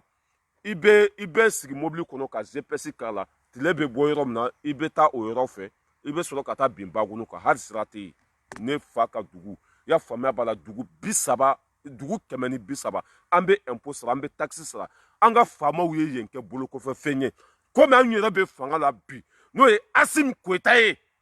ci bɛ se a ma u b'u hakili to Bagunu la sɔrɔdasi tɛ yen polisi tɛ yen gendarme tɛ yen i y'a faamuya b'a la foyi tɛ yen an dun bɛ Muritani frontière ni Mali frontière de ni ɲɔgɔn cɛ Muritani frontière ani Mali frontière anw bɛ yen de o bɛɛ tɛ kojugu ye dɛ surakaw bɛ ka segin bi k'a don Mali territoire kɔnɔ k'a don Mali i y'a faamuya b'a la k'a don Mali dugukolo kɔnɔ ka tila k'a fɔ maliyɛndenw ma ko non ko malidenw kana se nin yɔrɔ la ko parce que k'olu ka dugukolo don hali n'an ka denmisɛnninw bɔra k'u bɛ taa lɔgɔ ɲini k'u bɛ taa bin ɲini surakaw bɛ denmisɛnninw bugɔ ko parce que ko olu ka dugukolo don Mali territoire dɛ surakaw bɛ k'a fɔ bi Bagunu k'olu ka dugukolo don Mali territoire o tɛ jɔnmaya dan ye Asimi Goyita nin ci a bɛ s'i ma bi bɛɛ n bɛ mɔgɔw lawuli mɔgɔw ka déplacer ka taa nin ci fɔ Asimi ye mɔgɔw ka déplacer degun min bɛ an kan Asimi ka mɔgɔw bila ka taa Bagunu a bɛ tiɲɛ ye mɔgɔw bɛ se ka bɔ Muritani ka don Bagunu ka taa Bamako attaquer sécurité tɛ yen drogue bɛ se ka don Bagunu zone bɛ se ka don yen banbantu bɛ se ka don yen papaga tɛ yen en tant que frontière ne fa ka yɔrɔ mais c'est honte nin bɛɛ kɛra jɔn tile la IBK gendarme minnu tun bɛ u tɛ tɛmɛ mɔgɔ 5 kan le temps de IBK depuis Ogosago bɛ ka ci waati min na olu y'u ka minɛn cɛ ko olu tɛ dangaden ye olu t'u yɛrɛ di fagali ma olu taara ka bɔ Bagunu depuis hakili b'a la Ogosago cira don min na gendarme bɔra Bagunu an ka dugu belebelebaw de tɔgɔ ko Bale dugu belebeleba filanan o de tɔgɔ ko Alahinɛ mais gendarme tun bɛ dugu kelen de la Bale o yɛrɛ o tɛ tɛmɛ mɔgɔ 5 kan olu fana bɛɛ taara ko olu tɛ dangaden ye kɛlɛkɛminɛn t'u bolo fanga mago t'u la foyi olu fana y'u ka minɛn cɛ a bɛ komi sa Bagunu bɛɛ b'i ba bolo an bɛ nin kɛlɛ kɛ fo an joli laban sɔrɔdasiw ka taa Bagunu u ka anw lakana an bɛ impôt sara polisiw ka taa u ka anw lakana an bɛ impôt sara ji tɛ an bolo dumuni tɛ an bolo sira tɛ an bolo ji tɛ an bolo an yɛrɛ de b'an ka fɛn bɛɛ kɛ on dirait que anw tɛ malidenw ye on dirait que anw tɛ maliden ye Bagunu on dirait que anw tɛ maliden mais an bɛna yira k'a fɔ n'an ka faamaw m'u hakili to anw na an fana b'an ka yɛrɛma hɔrɔnya ta i n'a fɔ comme comment ça s'appelle tɔw y'u ka yɛrɛma hɔrɔnya ta cogo min na dɔgɔnɔw filɛ u yɛrɛ de b'u ka fɛn bɛɛ kɛ Kidali olu yɛrɛ de b'u ka fɛn bɛɛ kɛ fɛn bɛɛ faut que malidenw k'u hakili to Bagunu la an bɛ impôt sara mais an yɛrɛ ka dɔgɔtɔrɔso an yɛrɛ don an yɛrɛ ka ji an yɛrɛ don an yɛrɛ ka sira an yɛrɛ don o bɛɛ n'a ta lakana tɛ yen surakaw bɛɛ kana bin an ka mɔgɔw kan u ka dugukolo la u ka dugu la k'a fɔ ko olu ka dugukolo don or que Mali don Mali territoire mais u y'a dɔn ko faama tɛ an bolo u y'a dɔn ko se tɛ an ye u bɛ ka bin Bagunukaw kan bi nin ye ci de ye k'a fɔ an ka ɲɛmɔgɔw ye u ka wuli sisan n bɛ ka kuma min fɔ Ala ta don n bɛ ka kuma min fɔ tiɲɛ don n bɛ ka kuma min fɔ a bɛ ka kɛ Bagunu u ka taa sɛgɛsɛgɛli kɛ yen Mali territoire surakaw bɛ kana bin an kan hali an yɛrɛ ka bin min bɛ di baganw ma ko an kana se o fana ma k'olu ka dugukolo don Mali territoire mais c'est honte nin tun ye Baguniko kɛlɛ daminɛ to ye yanni ka taa mɔgɔ wɛrɛ dɛmɛ i yɛrɛ dɛmɛ fɔlɔ yanni ka kuma mɔgɔ wɛrɛ ka ko kan kuma i yɛrɛ ka ko kan fɔlɔ tɔɔrɔ bɛ Bagunikaw kan dugu 130 an bɛ impôt sara an bɛ salen sara an bɛ fɛn bɛɛ lajɛlen kɛ Mali ye mais hali u ka sira tɛ an na voilà sisan Bagunu ne yɛrɛ fa ka dugu an b'a défend a bɛ hakɛ to ne yɛrɛ fa ka dugu an b'a défend ne yɛrɛ fa ka dugu a kuma bɛ kɛ a bɛ hakɛ to voilà o kuma bɛ kɛ a kɛlɛ bɛ kɛ déjà an ye ci bila ka taa di Asimi ma kunna sini surɔ fana ka ci bila ka taa di Asimi ma a ye ji di Sikasokaw ma ka ji di Bamakokaw ma anw fɛ ji tɛ an bolo dumuni tɛ an bolo kɛnɛya tɛ yen lakana tɛ yen papaga tɛ yen waati min na Segu Tunkara tun bɛ k'a fɔ ko banbanciw taara Badle o ye an fa ka yɔrɔ de ye Baguni Segu Tunkara tun bɛ k'a fɔ ko moto bɛ ka di denmisɛnninw ma ko 40,000 bɛ ka di ma o don o ni ne fa yɛrɛ sigira ka kuma an ka dugu la ne yɛrɛ wolofa an ka dugu alimami don ne yɛrɛ wolofa o ni ne fa sigira ka kuma ko nana anw ka dugu la k'u ye misiri sɔrɔ yen ko y'a sɔrɔ denmisɛnninw bɛ madarasa la ko vraiment ko nisɔndiyara o tɛmɛna fɔ an yɛrɛ ka dugu la o don n'o tun kɛra mɔgɔ jugu ye o tun b'an ka dugu bɛɛ daji ala k'an kisi o ma mais ni lakana tun bɛ est-ce que o bɛ se yen n'an ka faamaw hakili tun bɛ anw na est-ce que o bɛ don yen o don anw fana niyɔrɔ ye min ye o bɛ di anw ma Maliko la anw fana ta ye min ye o bɛ kɛ anw ye Maliko la sinon n'an ye nin kɛlɛ daminɛ an bɛ tagama fɔ Bamakɔ bilahi sira t'an bolo o ye kelen ye o dusukasi bɛ an kan ji t'an bolo o ye 2 ye dɔgɔtɔrɔso tɛ yen ekɔliso tɛ yen n'a fɔra ko hali an yɛrɛ ka dugukolo fana ko surakaw bɛ ka na molobaliya kɛ an na Mali territoire ko an ta tɛ Mali territoire ye a ka bon hakili ma n bɛ aw bila video janyana n bɛ taa an ka baara la c'était ça la famille an bɛ ɲɔgɔn bolo ka bɛɛ lajɛlen fo Matu Jawara an ka foli belebeleba b'i ye mɔgɔ fɛn fɛn bɛ kɛnɛ kɔnɔ ka bɛɛ lajɛlen fo ka waleɲuman dɔn aw n'a balimakɛ dɔ Aras Balayira du l'homme tranquille depuis Paris tiɲɛ k'a fɔ baara ka kɛ jamana ka jɔ CDR mɔgɔw ala ka hinɛ aw la k'aw dayɔrɔ sumaya a y'an kɔ k'i to min na ala k'a nɔgɔya cɛkɔrɔba ka du n bɛ na peut-être n'i ye temps sɔrɔ n bɛ cɛkɔrɔba wele ni cɛkɔrɔba tɛ se k'aw labɔ a ka du kɔnɔ a ka autorisation di ne ma hali ni polisiw ka déplacement bɛ bɛn 1 million de ma ne yɛrɛ bɛ polisiw sara u ka taa ka minɛnw bɛɛ bila kɛnɛ ma an ka wari tɛ se ka tiɲɛ nin cogo la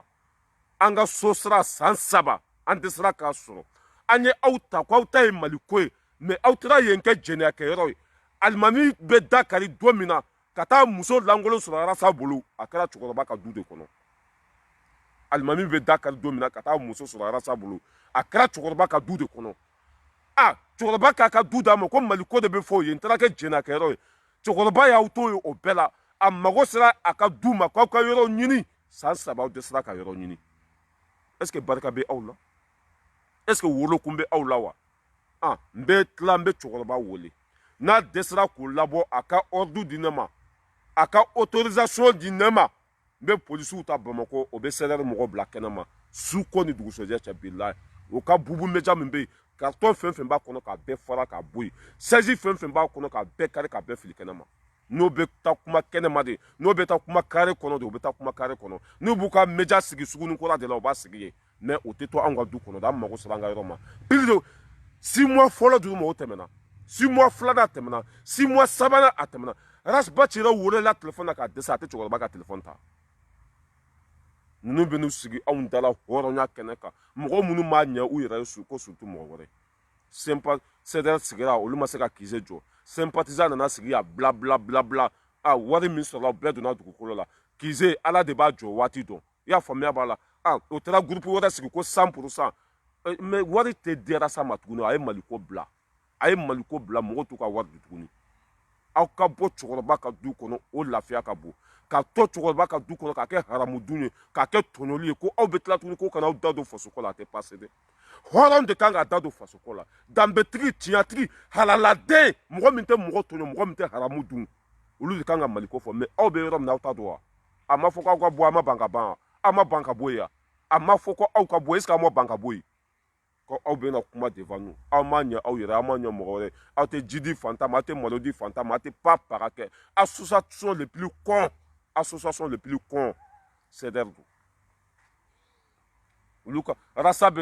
bɛ na Faransi ko 5 000 € de tun b'ale bolo mais k'a bɛ taa k'a kɛra 15 000 € ye hali a tɛ maloya hɔrɔn kolonden wa nin wariba bɛɛ bɛ d'a ma hali ka dumuni di fantanw ma a tɛ se hali ka fantanw dɛmɛ a tɛ se ale kɔni ka di ale ma mais ale tɛ se ka di mɔgɔ ma ala ka hinɛ la k'i dayɔrɔ sumaya ça c'était Aras Balayira an bɛ ko sugu bɛɛ kɛ ne yɛrɛ bɛ cɛkɔrɔba wele bi kunun tun ko n b'a wele ma se k'a wele a k'a jɔ a jɔyɔrɔ la cɛkɔrɔba mago sera a ka du ma so in luwanse bɛ bɛn 100 de ma par mois chaque mois 100 pendant 3 ans ça fait combien ça c'est beaucoup ça suffit maintenant a ka ɲi ta n'aw filila kɛnɛ ma o fana lebu ka bon dɛ ka taa fili kɛnɛ ma se t'aw ye ka taa luwanse ta o fana lebu ka bon dɛ aw tɛ fɛɛrɛ k'aw ka bɔ yen hali n'a bɛ taa bɔgɔso dɔ ta Sabalibugu ka taa yen o ma fisa a ka fili kɛnɛ ma ok n bɛ aw bila yan merci beaucoup ka bɛɛ lajɛlen fɔ polisiw fana ala ka hinɛ aw la k'aw dayɔrɔ sumaya fo k'aw sa aw tɛ ɲɔgɔn kɛ tuguni bilahi fo k'aw sa hali n'aw ka ɲɛmɔgɔ minɛna lahara de bilahi a b'a fɔ ko a y'a to yen polisiw fo k'aw sa hali n'aw ka ɲɛmɔgɔ n'a minɛna lahara a b'a fɔ ko mɔgɔ kana bɔ tuguni wa fɛn fɛn bɔra bɛɛ ka baara bɛ tiɲɛ fɛn fɛn bɔra bɛɛ bɛ bɔ polisiya la fɛn fɛn nin kɛwale jugu kɛ a bɛɛ bɛ taa kaso la